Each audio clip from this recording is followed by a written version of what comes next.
This is Doc Jean and welcome to Dental Life. This video mga docs, I'm so excited kasi I have somebody with me who came from thousands of miles, you know, from this country. Matagal na hindi nagkita. Correct. It's been what? Yes. 5 years. Oo. Nalalaman tuloy nila edad natin. Oo. But you know mga dogs, there's a reason why napilit ko yung katabi ko dito. Because as I've said and I promise na we will give inspirational stories for you on how you can improve your dental life. And whatever challenges you do have, you can actually overcome it if you have yung what I call smart. And if you have watched my previous video, you will understand what smart is. Diba? Smart, matalino. Nagpapanggap lang kami. Okay, so, para matapos tayo agad, kasi naman mga TikTok minded daw kasi mga tao ngayon eh, no? Okay. So, anyway, the beautiful lady here right beside me na hindi nagbago ang mukha. Oo, kami lahat naaagna siya, ganun pa rin. Okay. She has a practice in California, correct? In San Leandro, California. So, Okay. it's in the Bay Area, Northern California. Yan. And actually, she's been there for how many years na?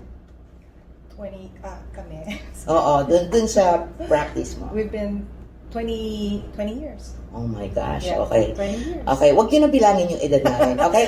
But I'll tell you. So, ang mga dokis, alam niyo na automatic kung ano ang stage namin, which as I mentioned, again, on my previous video, kung anong stage ko, which is veteran, ayan. And I believe we will be able to really provide you an idea, especially those dokis who would like to have a practice abroad. Yan. So, okay, hindi ko pa napapakilala. Dahil ko na sinabi. Dr. Judith Angeles. Tama ba? Angeles ka. Angeles. Okay. Thank you so much. Okay. So, what we are going to do right now, Doc, is I will show you yung stage by stage and ano yung I will ask her kung ano dun sa smart ang nagamit niya, how she was able to get her goal. Kasi the point of managing your practice or even your life is to improve it, diba? Or to reach the goal you want to go. Okay. Judith. Okay. When you graduated, kumuha ka kaagad ng board, diba? Oo. And then you got married 3 years after? I got married without a return of investment. Walang ROI. Okay.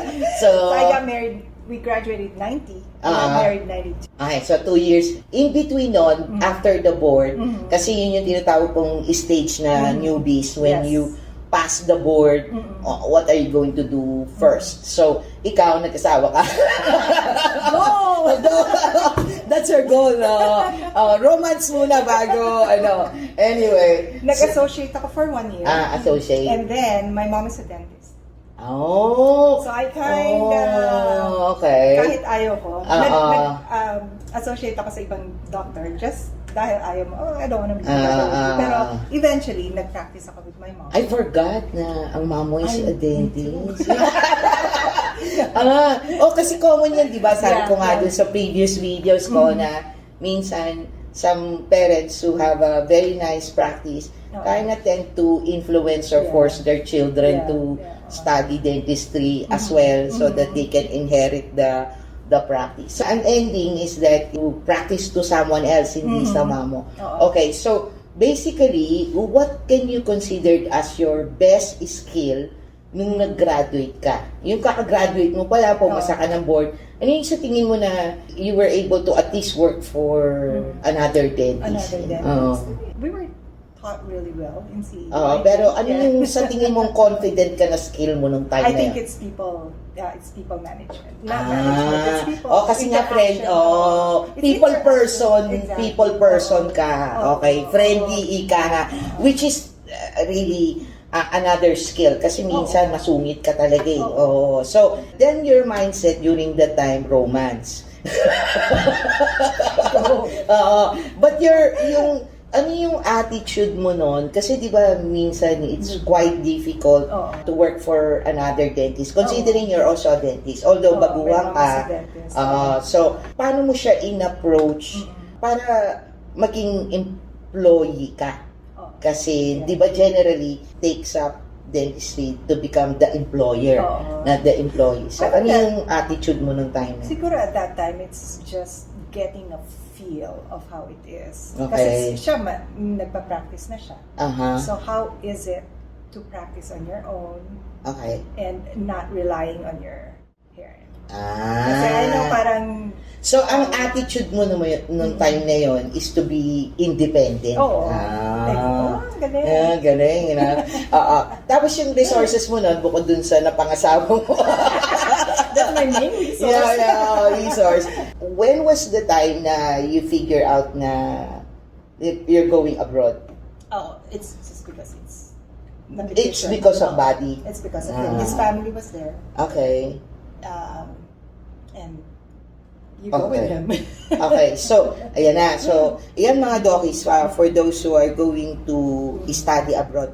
And as I mentioned also in my own dental life, I went to the United States, but I came back. Sa kanya, opposite. She stayed 20 plus years.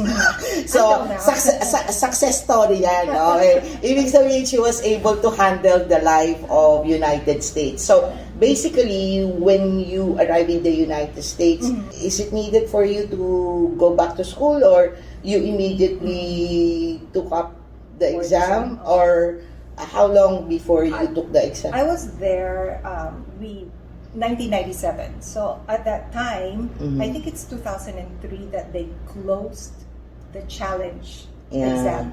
So ang tinake ko part 1, part 2 National Dental Board. Yes. And then yung part 3, we call it the bench exam. Bench test, yes. Like a challenge for foreign dentists. So yun yung hindi tayo huli talaga.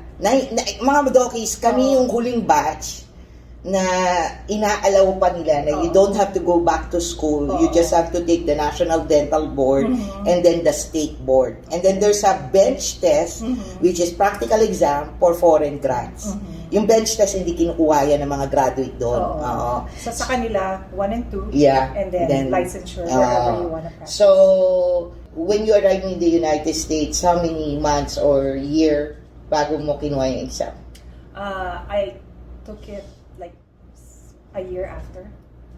So 97 and then 98 I started getting part 1. Okay. Yung National Dental Board. And then part 2 after a year. And then yung part 3 is a little bit harder. Because there was a baby in between.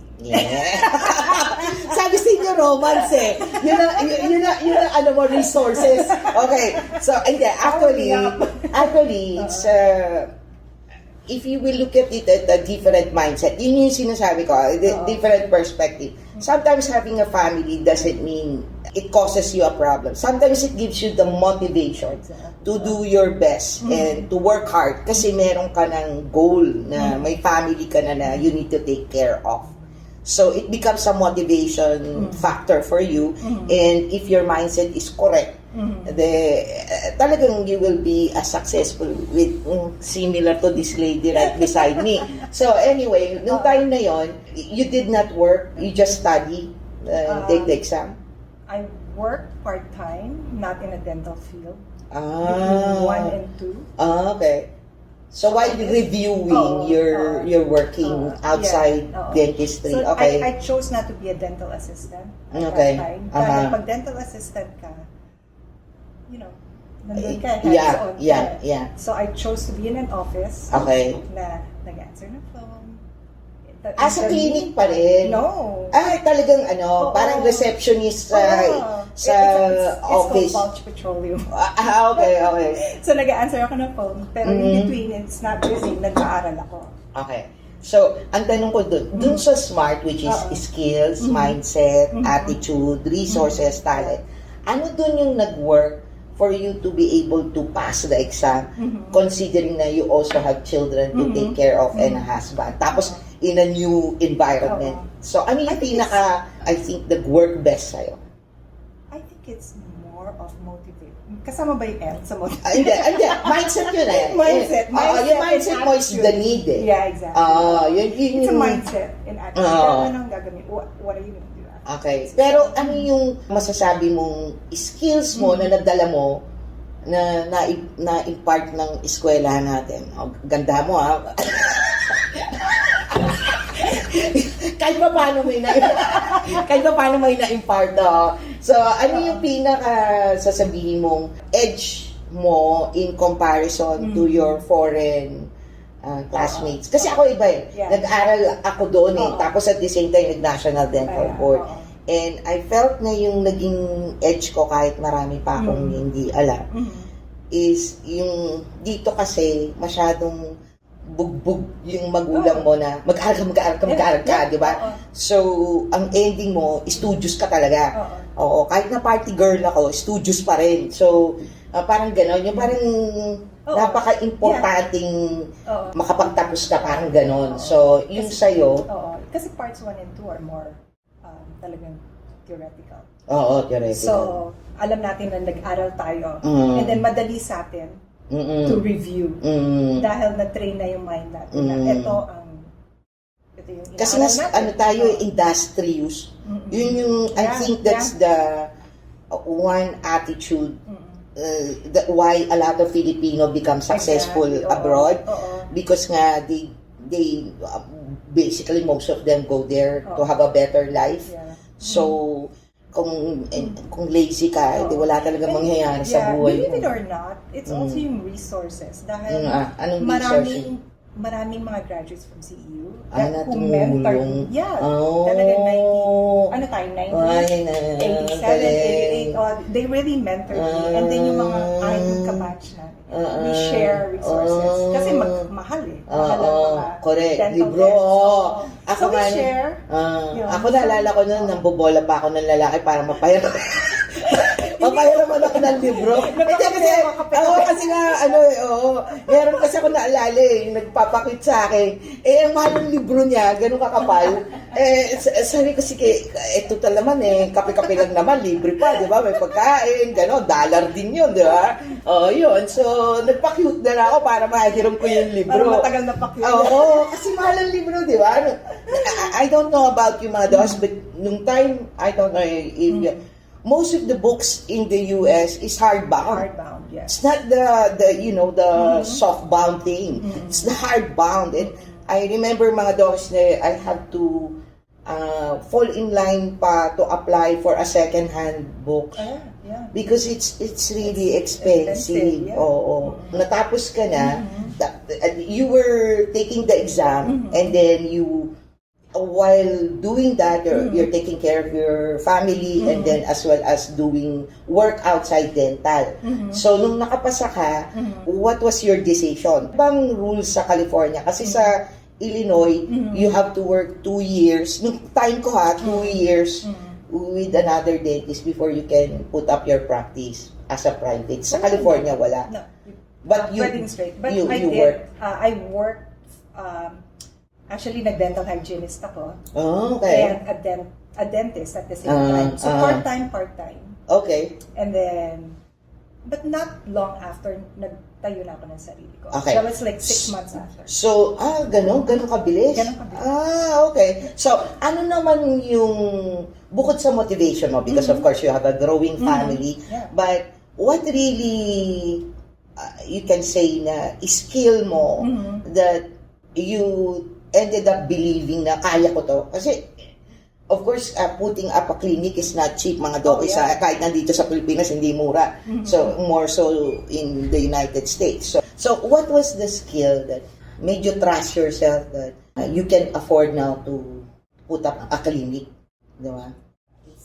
It's blind faith. You really so, spirituality ang ending. I think so. It's, yung parang you just believe that you're gonna be able to do it. Dahil yung iba kasi in the States, halimbawa, you buy another practice na lang retire. Yes. So, I didn't want to go that route dahil gusto ko yung start from scratch and I get the patients that I like. Not like, but you correct, know, yung you want. Yung parang mahirap kasi kung meron kang makukuha set of patients na hindi yung demographic na gusto mo. First, syempre, magbabayad ka. Kailangan magbayad ka sa anything else. Pero, kung ano yung, what you see, that's the difference, di ba? Kasi dito sa Pilipinas, mga docs, and correct me if I'm wrong, the tendency kasi when we are starting, if you put up your clinic, you just get whatever patient that comes in, di ba? Kasi, I remember kami dati nung partner ko, sometimes we even accommodate 8 o'clock kasi we need to pay the bills and talagang we hassle for people kasi nga mga docs, di ba, as I mentioned sa stage yung tawag ko babe prof or hunk kasi nga bata ka pa and people when they look at you that you look young, it goes with inexperience so paano mo na there's a lot of bias, yes, and then you're Asian, yes. You look young tapos you're Asian, notwithstanding iba alam mo with the letter R. So basically, ano yung naging mindset mo? Kasi alam niyo mga docs, I believe talaga, dun sa smart, ang pinaka-importante dun yung mindset So, what was your mindset at that time? Na dentista ako. Dentista ako, I know what I'm doing. Okay. So confidence. And then it will translate dahil seeing a dentist is not the most correct. Yung parang sabi nga, hindi naman sasaktan na magbabayad. Correct. Pero kung alam nila, kasi nata-translate yun. Yes. So you're confident na you know what you're doing. And then, you give them a good experience because a dentist is a dentist. Yes. Hindi naman sasabihin ng patient, ang ganda ng crown prep mo. Correct. They do not care. They just want their teeth to be done with. Yes. And I think siguro, did it help na you work for somebody else first and you see how it was done and you get to see what you do not like and you do like to incorporate sa clinic mo? Hindi naman masyadong maraming time yung kasi 6 months lang, di ba? Pero I have a very good mentor. Yung resource mo. Yung mga resource mo, mga friendship mo. And napaka-importante yan yung moral support. Closely knit ang mga taga-CEUs states. And you're gonna be really proud of that. Kasi kaya ako umuwi, wala akong ganyan. Sa Illinois kasi ako wala. Puro mga gurangits yung kasama ko dun Wala akong kaklaseng CEO dun Ano yung materials na i-recommend mo. Talagang that's a very important resources. Kaya nga mga docs, it's not just all about money. So, but did you loan from the bank in order to put up the clinic or okay. Tingnan nyo, hindi naman masamang mangutang. You just need to be you need to uso-uso nga lot money. Pero talagang ang level niya mataas ang confidence kasi imagine mo you have a growing family and then you just work 6 months after you pass and then you are going to make a loan which is not going to be cheap with the interest rate. Collateral ko anak ko. Akala ko si Buddy. Akala ko yung asawa yung collateral. Okay. So, basically, mga docs, naging worker ka na. Yung worker kasi, yung sa stage na sinasabi ko, is now you have put in your juice and more or less, you are able to see already what kind of practice you want to get into and you're a little bit earning na. So, basically, kasi mga doki, si Dr. Judith, ay ang asawa niya is the one handling the management of her clinic.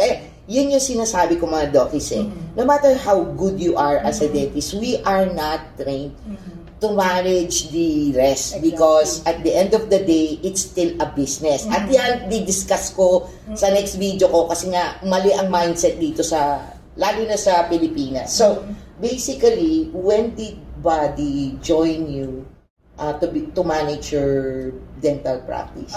He's actually siguro on year 6. Kasi nag-work ka siya with the pharmaceutical. Not so, bad. Kasi growing practice, you can't rely on that. Yeah. So, siya yung... Hindi, kasi siyempre, it will go through, like any other business, it goes through ups and downs. And we need to learn along the way. So, on I think year 4, we decided to hire a dental consultant. And it's not cheap. Ayan. Yan ang sinasabi ko sa inyo, mga doc. It's practice changing, it's life correct, changing. because nga, ang honestly, isa sa pinaka-frustrating dito sa Pilipinas is that ang yung mga dentista, basically, is siguro not only in the Philippines, but in developing countries, the tendency is they will spend so much on the equipments, materials, which you should. You can buy all this stuff if you want. And then we get into a lot of trainings, but we never really understood how these things will work for you in order for you to earn money. Diba? In order for you to grow. Not just money. Kasi we really need the money eh. Okay? Kasi again, ang feeling kasi na money is the root of all evil. Again, maling mindset yun. Kasi you need to appreciate that in order for you to provide good service, you need to have the capital to provide that. Diba? So, ika-6th year mo, sumali na si Buddy. Tapos siya, in-overhaul na niya o... ang nag-umpisa overhaul yung parang how we manage the yung office. Operations. Is after nung it's a dental consulting. It's called Mercer. Hindi cheap. Hindi cheap. Hindi naman kasi talaga cheap. Alam niyo nga yung tuturo ko na program, lahat ng kung saan ako nag-aaral, ang sinasabi nila ay it's really worth it. Hindi, sabi nga sa akin yung kasi yung program itself, di ba? They will tell you, if you teach something like that, you don't charge below $500 US. But I said, if you will charge like that here, they don't see the appreciation. Kasi majority of the dentists, parang feeling nila, bibigyan ka ng listahan sa market, na ito gagawin mo, hindi ganun yun. It will really train you, not only on the number 1, number 2, number 3, number 4 na gagawin nyo, but really have the right attitude. Plus, it's a process. Na hindi ka magsa-sign up for commitment. One year is correct. When you're gonna see improvements. Correct. And yun, and we're very, I think yun yung pinaka turning point. Yeah, exactly. Turning point ng practice namin. Dahil hindi lang talaga on the business side, they even parang tinatanong, how are you? How are you today? Kasi nga, as I said, that's the mindset and the attitude. Kaya mga dokis, sabi ko nga dun sa usapang dentista, mga dokis, meron kaming GC. Sinabi ko sa kanila, kung mag-enroll kayo sa akin, tas gusto nyo lang, okay na, pwede na, wala kayong commitment, kahit anong galing ko magturo, halimbawa lang, ganun ako galing, walang mangyayari yan kung di mo gagawin. So, kung hindi ka lang committed, huwag ka na rin mag-aksaya ng pera. Kasi kahit na 10 piso lang babayad nyo sa akin, pero if you wasted your time, then that's more expensive than the 10 peso. So, basically, yun yung naging turning point. May tanong lang ako, kasi di ba generally, ang operations kasi, at saka yung actual na mga nagtatrabaho, like ikaw yung may-ari, sometimes clash. Hindi ba nagka-clash? Kasi, syempre, sa operation, naghahanap sila ng way para mabalance yung box ninyo, financial nyo. Tapos ikaw naman, bawa may gusto kang makitang toy na gusto mong bilhin, di ba? Doesn't it create friction between you and Buddy? Alam ko, kasi ito yung mga swerte na hanggang ngayon in love pa rin. Pero hindi ba kayo nagkaroon ng friction? No, because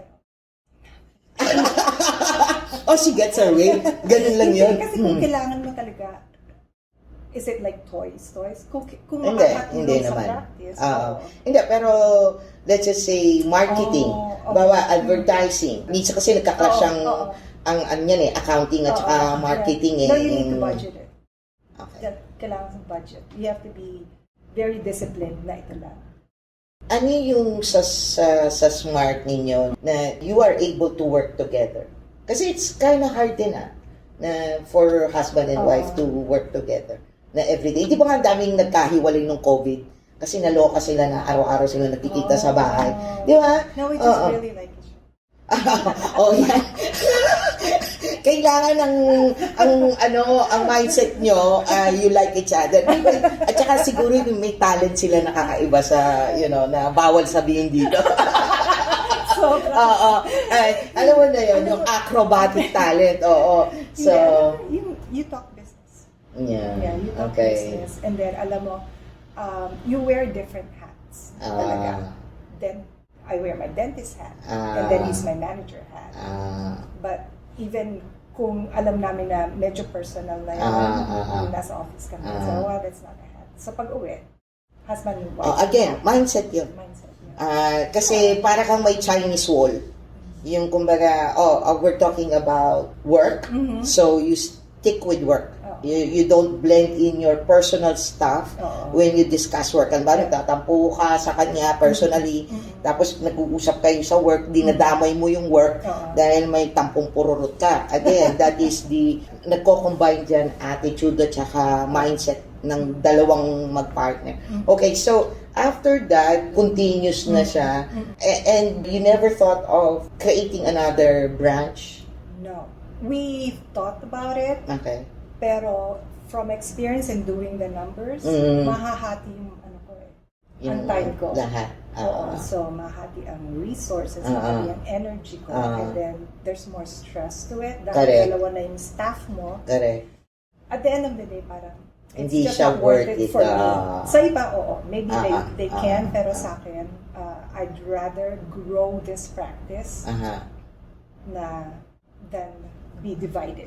Yun yung, hindi, tsaka dyan mo madidefine mga dokis. Ano ba talaga goal mo? Exactly. Kasi as I mentioned, it is really not all about money. And believe me, a lot of people who were successful, they will tell you it's not the money.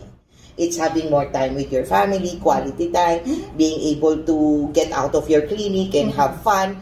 You don't have to wait until lulugo-lugo ka na bago ka mag-travel, di ba? Yan yun eh. That is really the success. The money is just the tool. It'll follow.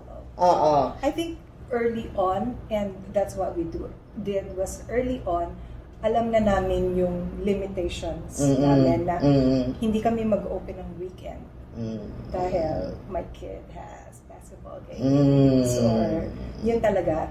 Merong mga iba, especially Filipinos. Pwede ka pang weekend. Tapos pag schedule ng buong pamilya, tapos magka-cancel sa'yo, wala na yung Sabado mo. So, yun yung hindi kami, eto lang yung, you have to know early on ano yung gusto mo. Correct. And you don't get swayed by it. And then, at yan yung malamang na naturo din sa kanila nung system na tinuro sa inyo. Because nga, as I said, mga dokis, it's not just about giving you the step-by-step. Because these are things available in Google, in YouTube for free. This is for free.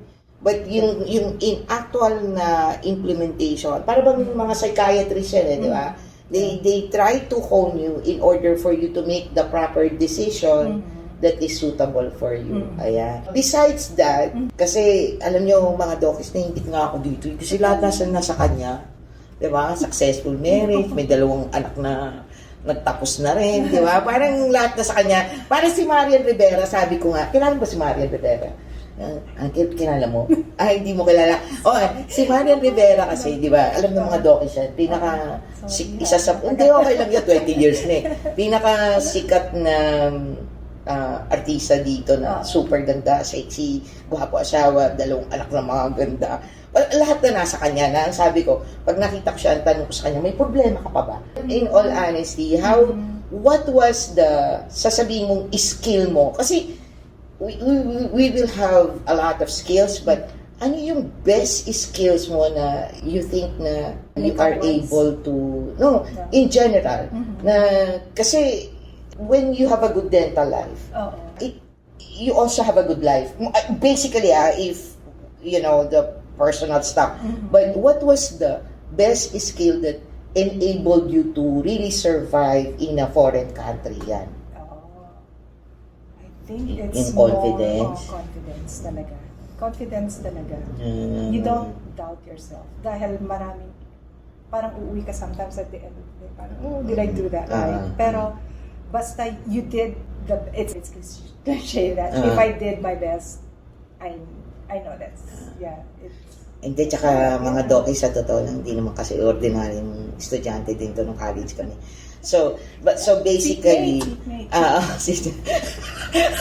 so, mga ano kami nun studios. But anyway, what can you give an advice now for, kasi hindi na pwede silang kumuha agad ng exam doon So, is it still good if you just graduated here and you wanna migrate to the US and practice there are dentistry? different paths. Kung gusto mo, first, kung gusto mo talaga mag-dentista, international dental studies, or there are some na kung gusto mong mag-dental hygienist, yun yung the shortest and the most lucrative, I think, right now. Dahil, especially sa ibang states. Marami na tayong course, all the subjects. Reciprocated. So, is it still the same na you have to at least within 8 years nung nag-apply? Kasi, parang, di ba, pag newly graduate ka kasi, Dokis, nung panahon ko pag newly graduate ka, it's very easy na makikredit. But, kasi if there was one regret I had was, I did not finish the part 2. So, after mga 10 or 12 years at the end, parang, I wanted to take sana the part 2. But, they cannot credit it anymore because it's more than 8 years. Yes. So, ganun pa rin ba ngayon? It's within 2 years. 2 years na lang? Ang halimbawa, kasi meron akong dental assistant who went to hygiene. So, kailangan yung mga science courses niya was were taken within 2 years. And I'm not sure requirement-wise, pero I think ganon. You have to check. Okay. Pero kailangan at least current. You have to study it again. Okay. Yeah. So, ayan mga Dokis, bago tayo magtagal. Anyway, sana may natutunan kayo. And before we say bye-bye, what can you advise in general? Especially, as I've said, this channel is dedicated for Filipino dentists. Kasi they might think na, successful kasi sa Amerika siya pero hindi naman lahat ganon So, what do you think is the best advice if they want to achieve more in their dental practice? In general, not only wherever you are, but for you, what was the best thing na ginamit mo sa sarili mo for you to get where you are now? I think it's cliche.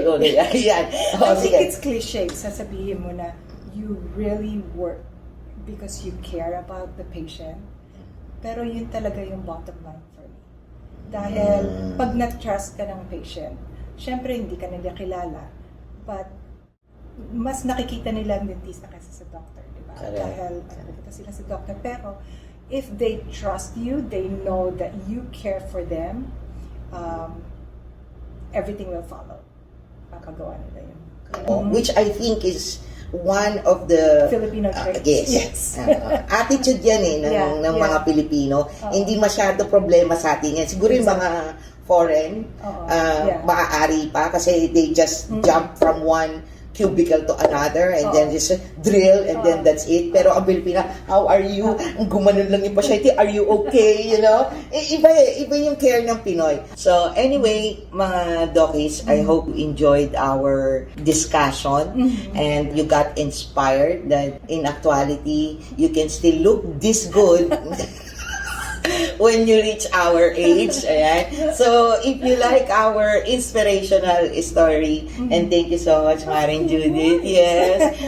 Don't forget to give us a thumbs up and then, of course, subscribe and hit that notification bell so that every time we upload, you will be notified. And do Dokis tell us if you have any questions, like for example, what's the practice in the United States, and I can probably, take a little bit of our time to ask. Diba? So, just do comment below. And again, maraming salamat. Always stay safe, be healthy. Bye!